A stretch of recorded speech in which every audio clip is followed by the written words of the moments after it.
it's not the fact of the act of the thing that you do that bothers you. It's all of the guilt. Yeah.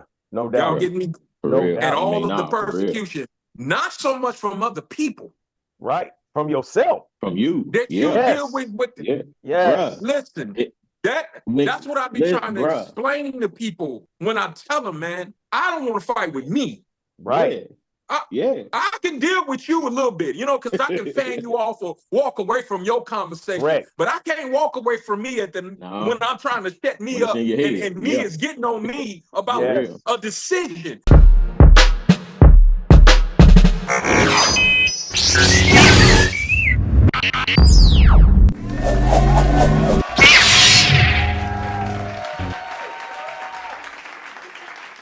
Hey, welcome back, everybody. Welcome to Faith Wars. Listen, glad you tuned in to season 2. Listen, if you haven't caught the first couple of episodes, you need to rewind back and go a few episodes behind, man, because we got some good stuff that we've discussed as this panel. And again, we're going to move real quickly with the panel because everybody should know them by now because they was in season 1. Now season 2. I mean, really, I just want y'all to announce yourself and then shout out your platform. Then we're going to go ahead and get Faith Wars started. And as y'all can see, I got my man Grogu riding with me in the ship. Grogu. Hey, I don't know what kind of war we're going to get into, but whatever y'all see going on outside, trust me, the ship is on autopilot. That's going to handle everything y'all see going on. We ain't got to worry about shooting them down. Ship going to handle it. And I got Grogu with me. He piloted in the back, too. So go ahead and introduce yourself. We're going to start out with Brother Carmine. Carmine Q. Smith, Senior, Principles for Life. All right. We got Pastor Orlando Smith. Brother Orlando Smith, go ahead and introduce yourself. Pastor Orlando Smith, the Worshipping Xperience Community Church in Chicago Heights, Illinois. All right. And as y'all know, this is my brother that's been with me since day one. Go ahead and introduce yourself, Brother Alfonso. What's good, everybody? Alfonso Smith, the Modern Day Disciples here in Spring, Texas. All right. And as you all know, each one of us are pastors, ministers of the gospel of Jesus Christ. And we operate in faith and we do believe in the word of God. And we do transpire our life to go after the word of God, but in faith as always. And I was reading in the book of James about trials. You're going to have them. Oh, absolutely. You're going to have them. Oh, and it's there to try you for your faith so that it would build character and patience so that you can become a perfect work. So Faith Wars, we want to discuss a lot of those things that we have being in faith, the trials. We want to talk about them because that's the thing that gets us the most, the trials. So let me go ahead and put Grogu down and I'm going to attack this panel because I'm going in for them.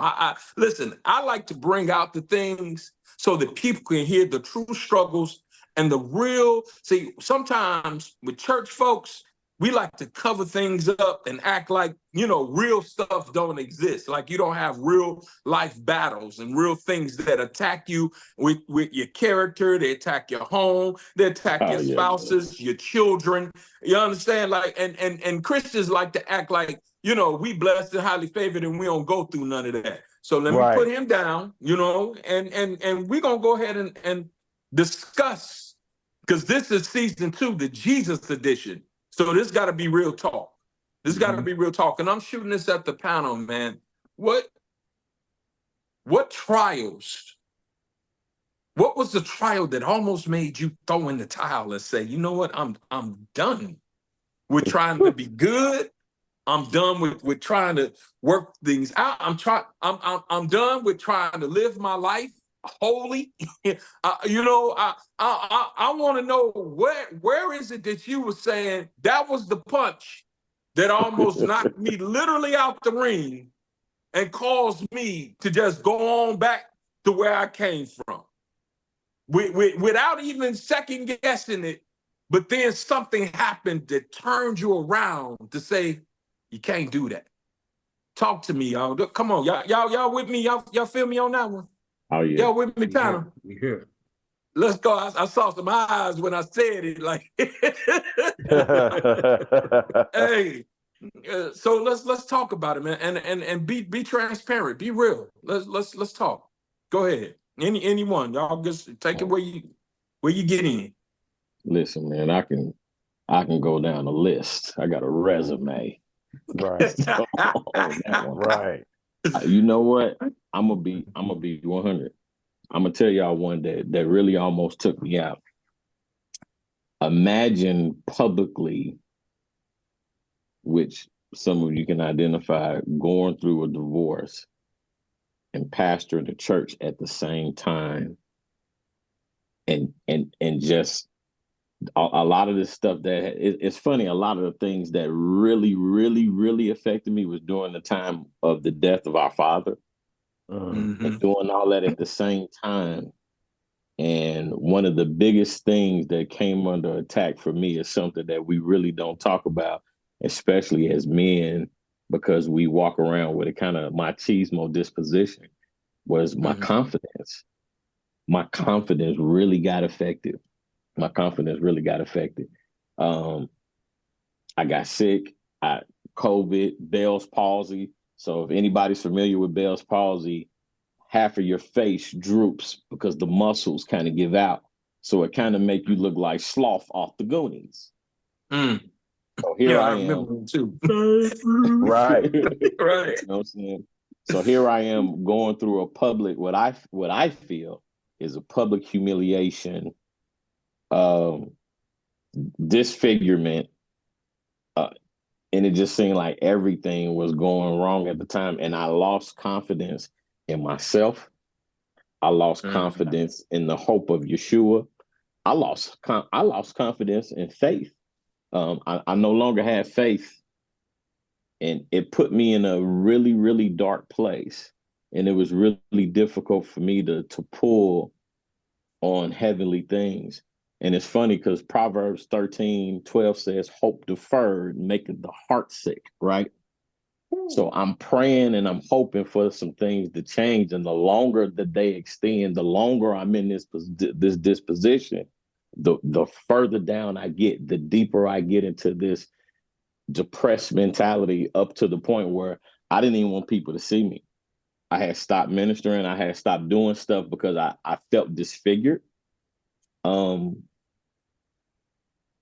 It really took a toll on my confidence. It took a toll on my personality. It took a toll on me. I felt depressed. I didn't want to talk to people because my speech was impaired. I could barely move my tongue properly. So I sounded like, I sounded like I had went into a place. You guys know when people have like severe strokes and they have to learn, they have to go to the speech pathologist again, and they have to learn how to speak and how to work those muscles. Man, I was there. And I didn't know if I was going to recover. I didn't know if I was going to recover. Let me say this to y'all about him too. That was one of the things that he prided himself on, was the fact that he articulated and spoke. Very much so. His mannerism of speaking and intelligence, his tongue was literally his sword. Absolutely.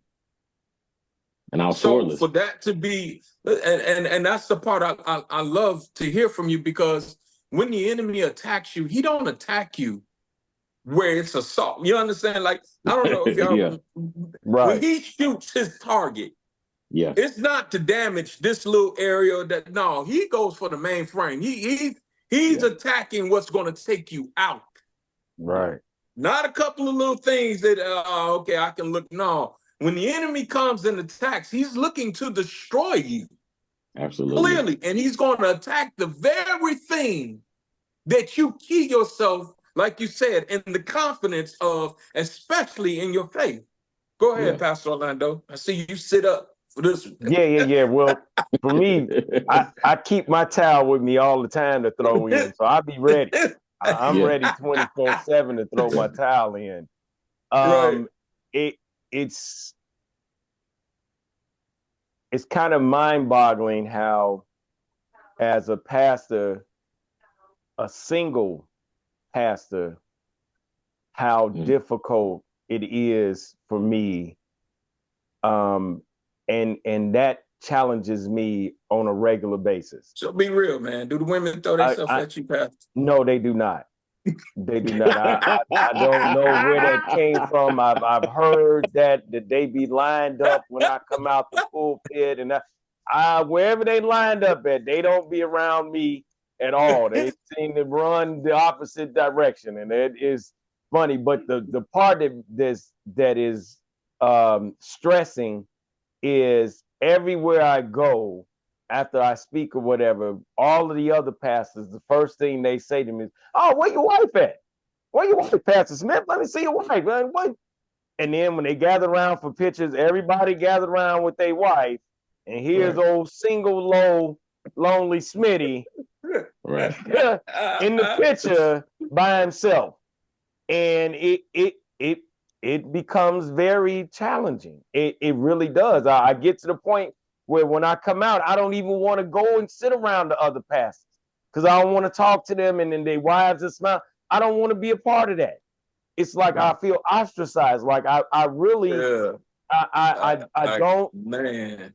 Yeah, it's like, oh, it's like I know when church is coming, I be sitting there like, here we go, and then I know it's coming, and then I have to try to deal with it, and then I get the ones that I've been around for a while that be saying, oh, well, we praying for your wife. Dude, you've been telling me that the last 3 years I've been coming here. Hey, you ain't got no first, second, or third lady, huh? Yeah, exactly. Exactly. And dude, that becomes that right there in the midst of ministry, not having that help me, that person by my side. The panel knows this. I'm just getting over. I'm about 70% from the flu.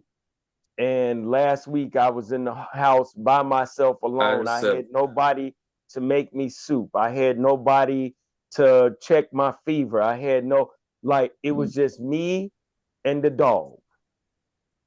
Yeah, and me calling you every day. Yeah, well, yes.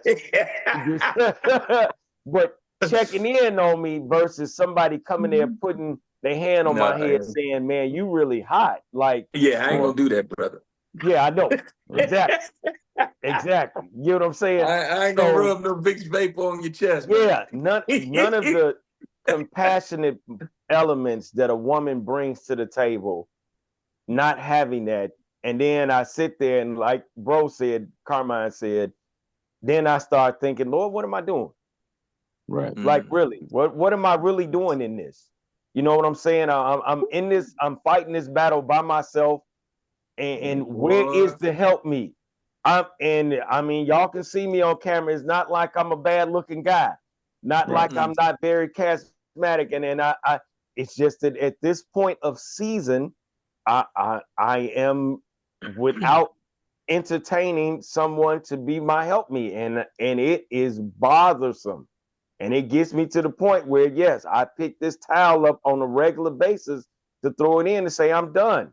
I can go back to doing what I used to do, and I can go back to having 3, 4, 5, 6 women. Talk about it. Come being on that side of the table. I can go back to I know that life. Come on, talk about it. That's I what can I go back to that life. I can go back to smoothing them and right. But will I have the satisfaction that I have now? Absolutely. That's where the Jesus component comes in. Right. Will my heart really be satisfied?